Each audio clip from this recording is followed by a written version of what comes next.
Sarah Pochin said these comments about advertising, and she obviously just meant there was overrepresentation of certain groups, but she said it clumsily, and so Farage semi threw under the bus. Maybe he feels he has to. But this was a really interesting moment. There was a press conference on grooming gangs. That's what it's meant to be about.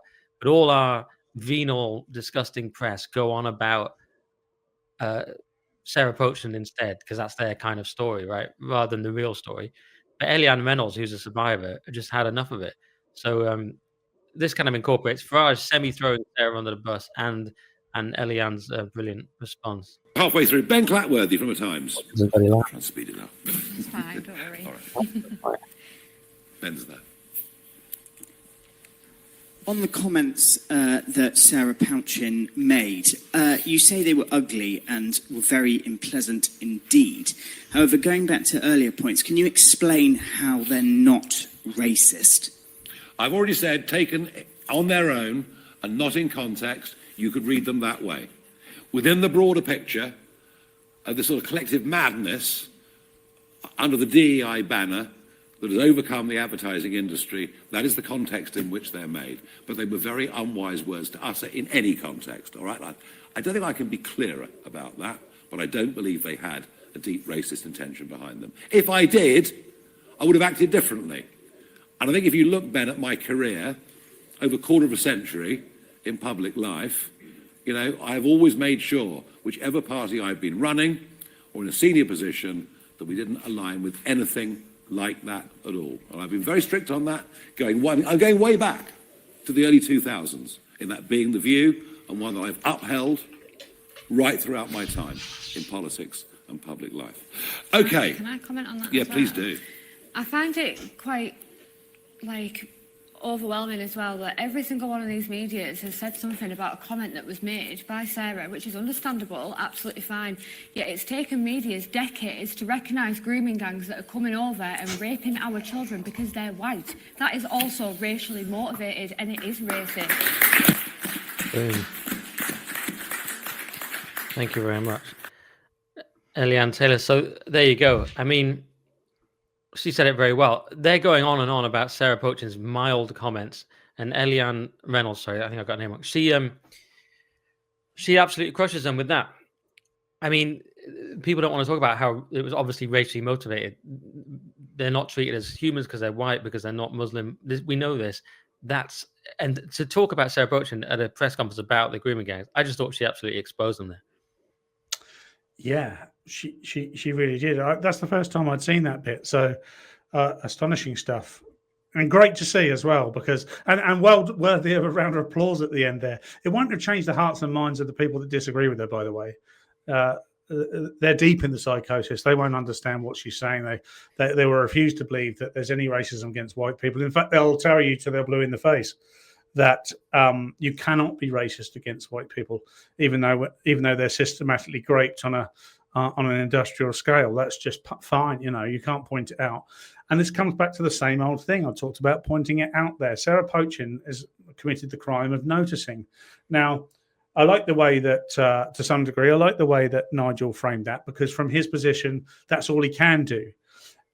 Sarah Pochin saying things like that is incredibly useful to Reform and Nigel Farage. He can't admit that out loud, but it's incredibly useful that he's got people out there that are willing to say things like that to newspapers or on national TV, because he needs people to notice.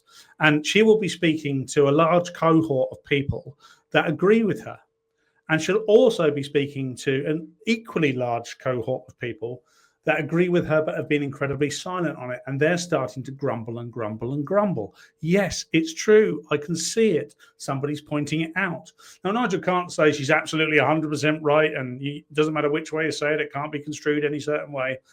That he's got no choice. He's got to play the game. This is politicking, and he's trying to become prime minister. So he absolutely has to do it. I'm not saying Sarah Pochin, by the way, is some sort of useful idiot.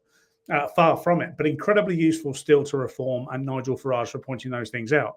She has committed no crime there whatsoever. It's what do you do? Because whatever way you come at it, clumsily or not, it's going to be attacked. But if you don't say it, then it's going to go unsaid, and therefore you're a huge part of the problem. So yeah, I understand the take. I mean, he has to say something. He perhaps went further than he needed to. because Zia Yusuf defended her, I think, more robustly on GB News. I mean, he's not the leader, but he just said, yeah, she was right to apologize because she wasn't clear what she meant, but she's not racist. And it was the comments were completely. Her point was true about overrepresentation. I think Zia Yusuf actually did it better. I think Farage probably didn't need to go that far. There's a reason for that, I think. I understand that. I understand. Go on then. What's your reason? The color of their skin. Oh, They still have to play the game. They are in the middle of a game, and the rules of the game are you can only identify as the person you look like. So you can, unless it's gender. So you and I can talk about white problems. We can't talk about brown and black problems. So that applies to Nigel Farage too. Zia Yusuf, he has a trump card, and this is a game of trumps.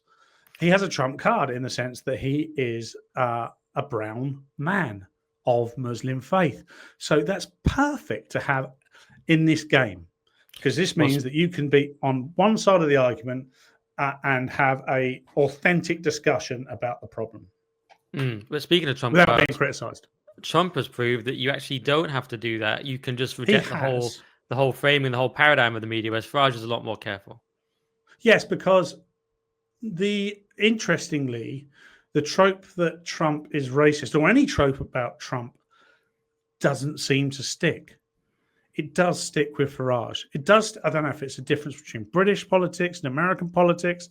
I don't know if it's a difference between the culture within America and Britain, or the fact that someone like Donald Trump seems to be incredibly astute at saying the things he wants to say, and none of the accusations sticking, no matter what he does or what he says.